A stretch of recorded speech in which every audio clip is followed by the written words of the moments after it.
ಕೋಟಿ ಕ್ರಿಯಾ ಯೋಜನೆ ರೂಪಿಸಿ ಸಿಎಂ ಸಿದ್ದರಾಮಯ್ಯ ಸೂಚನೆ. ಬೆಂಗಳೂರು ಅಲ್ಪಸಂಖ್ಯಾತರ ಕಾಲೋನಿ ಅಭಿವೃದ್ಧಿಗೆ 1,000 ಕೋಟಿ ರೂಪಾಯಿ ಕ್ರಿಯಾ ಯೋಜನೆ ರೂಪಿಸುವಂತೆ ಅಧಿಕಾರಿಗಳಿಗೆ ಸೂಚನೆ ನೀಡಿದ್ದಾರೆ. ಅಲ್ಪಸಂಖ್ಯಾತರ ಕಲ್ಯಾಣ ಹಾಗೂ ವಸತಿ ಇಲಾಖೆಗಳ ಪ್ರಗತಿ ಪರಿಶೀಲನೆ ನಡೆಸಿದ ಸಿದ್ದರಾಮಯ್ಯ, ಅಲ್ಪಸಂಖ್ಯಾತರ ಕಾಲೋನಿ ಅಭಿವೃದ್ಧಿಗೆ 1,000 ಕೋಟಿ ರೂ. ಕ್ರಿಯಾ ಯೋಜನೆ ರೂಪಿಸಬೇಕು. ಕ್ರಿಯಾ ಯೋಜನೆ ತಯಾರಿಸುವ ಸಂದರ್ಭದಲ್ಲಿ ಅಲ್ಪಸಂಖ್ಯಾತರು ಹೆಚ್ಚಾಗಿ ನೆಲೆಸಿರುವ ಪ್ರದೇಶಗಳನ್ನು ಗುರುತಿಸುವಂತೆ ಅಧಿಕಾರಿಗಳಿಗೆ ಸೂಚನೆ ನೀಡಿದ್ದಾರೆ. ಅಲ್ಪಸಂಖ್ಯಾತರ ಕಾಲೋನಿ ಅಭಿವೃದ್ಧಿಗೆ 1,000 ಕೋಟಿ ರೂ. ಗಳ ಕ್ರಿಯಾ ಯೋಜನೆ ರೂಪಿಸಬೇಕು.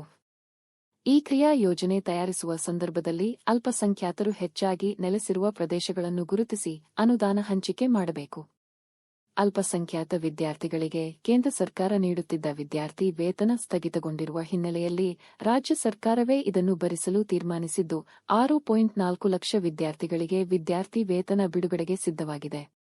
ಆಯವ್ಯಯದಲ್ಲಿ 60 ಕೋಟಿ ರೂ. ನಿಗದಿಯಾಗಿದ್ದು, ಇಲಾಖೆಗೆ ಲಭ್ಯ ಅನುದಾನದಲ್ಲಿಯೇ ಮರುಹಂಚಿಕೆ ಮಾಡಿ ಹೆಚ್ಚುವರಿ 40 ಕೋಟಿ ಭರಿಸಬೇಕು ಎಂದು ಹೇಳಿದ್ದಾರೆ. ಅಲ್ಪಸಂಖ್ಯಾತರಿಗೆ ಸವಲತ್ತು ವಿತರಿಸುವ ವಿವಿಧ ಯೋಜನೆಗಳಿಗೆ ಆನ್ಲೈನ್ ಮೂಲಕ ಭಾರೀ ಪ್ರಮಾಣದಲ್ಲಿ ಅರ್ಜಿ ಸ್ವೀಕೃತವಾಗಿದ್ದು, ಮುಂದಿನ ವರ್ಷ ಇದಕ್ಕೆ ಹೆಚ್ಚಿನ ಅನುದಾನ ಒದಗಿಸಲಾಗುವುದು ಎಂದರು. ವಿವಿಧ ವಸತಿ ಯೋಜನೆಗಳಡಿ ಪ್ರಸಕ್ತ ಸಾಲಿನಲ್ಲಿ 3 ಲಕ್ಷ ಮನೆಗಳ ನಿರ್ಮಾಣದ ಗುರಿಗೆದುರಾಗಿ ಈವರೆಗೆ 1.31 ಲಕ್ಷ ಮನೆಗಳ ನಿರ್ಮಾಣ ಪೂರ್ಣಗೊಂಡಿದೆ. ಮುಕ್ತಾಯದ ಹಂತದಲ್ಲಿರುವ 1.6 ಲಕ್ಷ ಮನೆಗಳನ್ನು ಮಾರ್ಚ್ ಒಳಗೆ ಪೂರ್ಣಗೊಳಿಸಬೇಕು ಎಂದು ಸೂಚಿಸಿದ್ದಾರೆ.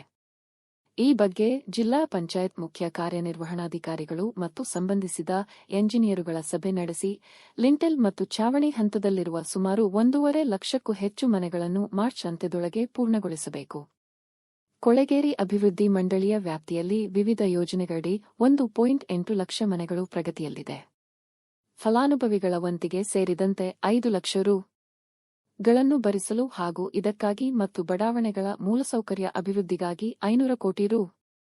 ಬಿಡುಗಡೆ ಮಾಡಲು ಸಚಿವ ಸಂಪುಟ ತೀರ್ಮಾನಿಸಿರುವ ಹಿನ್ನೆಲೆಯಲ್ಲಿ ಮುಕ್ತಾಯದ ಹಂತದಲ್ಲಿರುವ 25,000 ಮನೆಗಳನ್ನು ಫೆಬ್ರವರಿ ಅಂತ್ಯದ ವೇಳೆ ಪೂರ್ಣಗೊಳಿಸಬೇಕು ಎಂದು ಹೇಳಿದ್ದಾರೆ.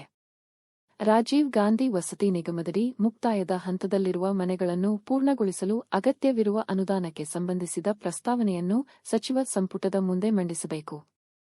ನಿಗಮದ ವ್ಯಾಪ್ತಿಯಲ್ಲಿ 21.33 ಕೋಟಿ ರೂ. ಲಭ್ಯವಿದ್ದು, ವಿವಿಧ ಹಂತಗಳಲ್ಲಿ ಪ್ರಗತಿಯಲ್ಲಿರುವ ಮನೆಗಳನ್ನು ಪೂರ್ಣಗೊಳಿಸಬೇಕು ಎಂದಿದ್ದಾರೆ.